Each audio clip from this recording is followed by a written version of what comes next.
Something happened in the second half of the 20th century that fundamentally altered the way we view the American presidency. Growing cynicism and distrust of government that led to a tumultuous changing of hands at the White House. Richard Nixon, Gerald Ford, Jimmy Carter, and Ronald Reagan. All four of these men served as our nation's chief executive in just the 7-year period between 1974 and 1981. A stark contrast from the last few decades of American politics, where two-term presidencies became a norm, up until very recently, that is. One of the main subjects of this channel has been the post-war presidency, how our nation's highest office changed and evolved over the course of the back half of the American century. It's important to study the political coalitions that these figures represented and the realignments within them that led us to the modern day. Today, I wanted to tie together some of the shared themes from the previous videos into one common thread that provides an overview of how we lost trust in our politicians. Dwight D. Eisenhower served as president from 1953 until 1961, following FDR's 12-year tenure and Truman's 2 nearly complete terms. Americans were used to getting a solid, stable continuity of government, something that would change drastically during the Kennedy era. JFK was killed, LBJ chose not to seek re-election, Richard Nixon resigned. Gerald Ford failed to be elected in his own right, and Jimmy Carter lost re-election in a landslide. People lost faith in the presidency during the 1960s and 70s, and who could blame them? No commander-in-chief between Eisenhower and Reagan would serve 2 complete terms, a span of time in which the face and character of the nation would transform drastically. Eisenhower was a very popular president, but following his time in office, the World War II generation were ready to take up the mantle from the old general and see themselves reflected in the White House. The young and vigorous John F. Kennedy would be the first of these men whose generation would hold the office until nearly the end of the century. Veterans of the worst conflict in human history, tasked with the delicate balance of preventing even greater suffering. JFK wasn't universally loved during his presidency, but November 22, 1963, the day that Kennedy died, would freeze him in time, cementing his place as one of America's most beloved presidents, a spot I doubt he would have occupied had he lived. The romanticization of John Fitzgerald Kennedy following his tragic end was only exacerbated by the controversy and scandal of his successors. But Kennedy was no saint. He hid severe health issues and countless affairs from the public, affairs that journalists were well aware of but chose not to report on, in keeping with the standard practice of the time, because they felt a politician's personal life had no relevance to their ability to govern. FDR benefited greatly from this discretion as well, the wheelchair-bound president who hid his disability from the public, along with multiple years-long affairs, including one with his personal secretary. During World War II, this discretion from the press was due in part to Roosevelt's health being a national security issue. It was thought that it had to be a closely guarded secret because of the sheer challenges the nation was facing. This cooperation from the press would mostly continue for the duration of the Cold War for that very reason, though journalists would begin to address the presidency differently following the lies and deception of the Johnson and Nixon administrations. This, combined with changing societal issues, shows us why Bill Clinton's affair with Monica Lewinsky wasn't given the same discretion. Lyndon Johnson had assumed the presidency with the image of an experienced elder statesman taking up the mantle of his fallen captain. In their stories, the press left out Johnson's vulgarity, temper, and harassment of nearly everyone around him. But LBJ was the turning point, the presidency that would mark the shift to a new kind of White House, one shrouded in scandal and secrecy surrounding the war in Vietnam, which would result in a massive wave of protests. Johnson's time in office also saw racial tensions at an all-time high, and 2 more high-profile assassinations following President Kennedy's. The presidency of Franklin Roosevelt had seen the rise of both the New Deal coalition and the New Deal consensus. The crisis of the Great Depression allowed Roosevelt to unite an array of blue-collar workers,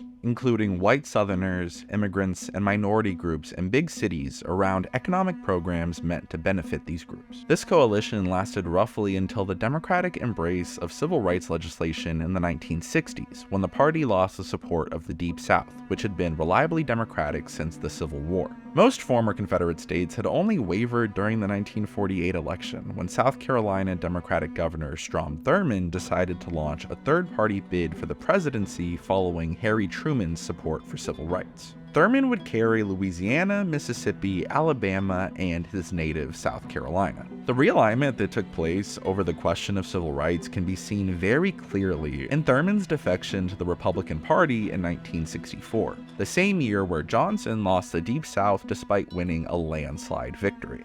He was meant to be a great progressive, ensuring equal rights for Americans of all colors, and daring to go to war with a struggle as ubiquitous as poverty. But his presidency went down in flames following his handling of the increasingly controversial war. He finished out the final year of Kennedy's term before being elected to a landslide victory in his own right in 1964, and eventually having to drop out of the presidential race 4 years later because of his sheer unpopularity. But what candidate could take advantage of this tense political moment and use it to finally come to power? Richard Nixon was elected to the presidency by appealing to people's fears, particularly that of the silent majority, white working-class voters that felt left behind by the Johnson administration. Nixon's vice president, Spiro Agnew, would resign the office due to tax evasion, becoming only the second vice president in American history to do so.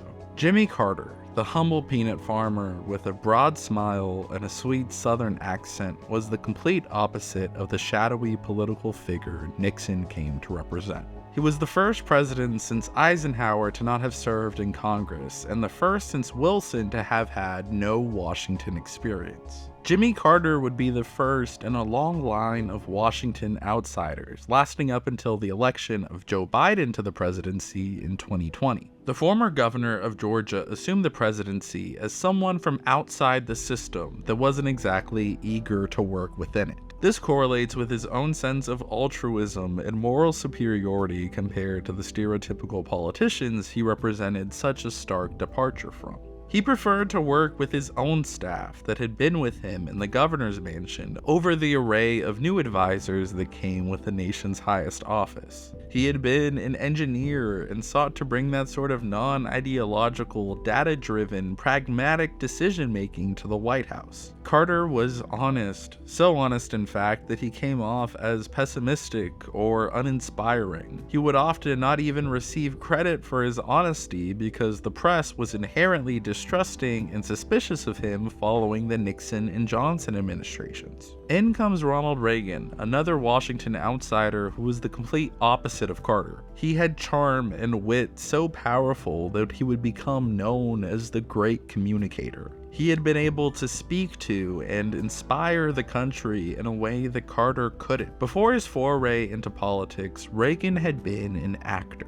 FDR was also a master performer. Upon meeting the actor Orson Welles, Roosevelt is said to have remarked, "Orson, you and I are the two best actors in America." Like Roosevelt, Reagan mastered the performance of the presidency. Jimmy Carter had been a moderate Democrat, the first to really chip away at the New Deal consensus. I'm fascinated by the interruption of historical trends. Jimmy Carter's 1976 electoral victory was a brief pause in party realignment following the civil rights movement, in which the Democratic nominees swept the Deep South, momentarily regaining ground with some of the New Deal coalition Democratic constituencies of the region before they drifted back to being solidly Republican. It was Reagan, however, that would bring a revolution to American politics, recentering the party spectrum on a much more conservative axis. Reagan's Vice President George H.W. Bush would be elected commander-in-chief largely due to the popularity of their joint administration, despite not being the most fitting ideological successor for Reagan. Bush was a country club Republican, a relic from before the Reagan Revolution that changed the face of the party. He also interrupted political trends by being the only Washington insider elected between Carter and Biden. I have a whole video about this called The Last Politician, which you should definitely check out after this video if you haven't already. George H.W. Bush was no Ronald Reagan, no great communicator or even great conservative. Old man Bush just wasn't a great fit for the post-Reagan Republican Party. He was a figure from a bygone era and would end up being the last of the World War II generation to serve as president. Now here comes this sweet-talking Southern Democrat who was the same age as Bush's son, a baby boomer, and sought to bring a new generation of Democratic leadership. One that was different from Lyndon Johnson, that had adjusted to the post-Reagan Revolution landscape. Look at this clip of Bill Clinton. The era of big government is over. You wouldn't hear most Democrats say that today. Liberalism was on the way out. The New Deal consensus that defined Washington for so many years was over. If you were a Democrat and you wanted to be elected nationwide, you needed to use the Clintonite playbook of third way politics. Bill Clinton's greatest political talent was coding as a lovable hillbilly despite being an Oxford-educated Rhodes Scholar with a near photographic memory. The former governor of Arkansas still won some southern states. Of course, the Clinton administration would deal another huge blow to public trust in the presidency through Clinton's affair with young White House staffer Monica Lewinsky. Colorado Senator Gary Hart had been a promising presidential prospect for 1988, but his hopes were dashed by a photo of him with a young woman that wasn't his wife sitting on his lap. Hart was a womanizing adulterer, as many Washington politicians had been, but he was the first one to really be dealt a blow by the press's changing attitudes. A candidate's personal life used to be off limits, but now the rules had changed. Clinton was known to have had affairs prior to the Lewinsky scandal, and even addressed them while he was running for president with Hillary by his side. But now the public was getting salacious details about the president's sex life in a way that really discredited the office. Republican Speaker of the House Newt Gingrich, who led the charge to impeach Clinton, admitted to having an extramarital affair of his own at the same time. While Clinton's impeachment was over perjury he committed while covering up the affair and not the affair itself, the irony here shouldn't be lost on anyone. Love him or hate him, Barack Obama is an extraordinary political talent.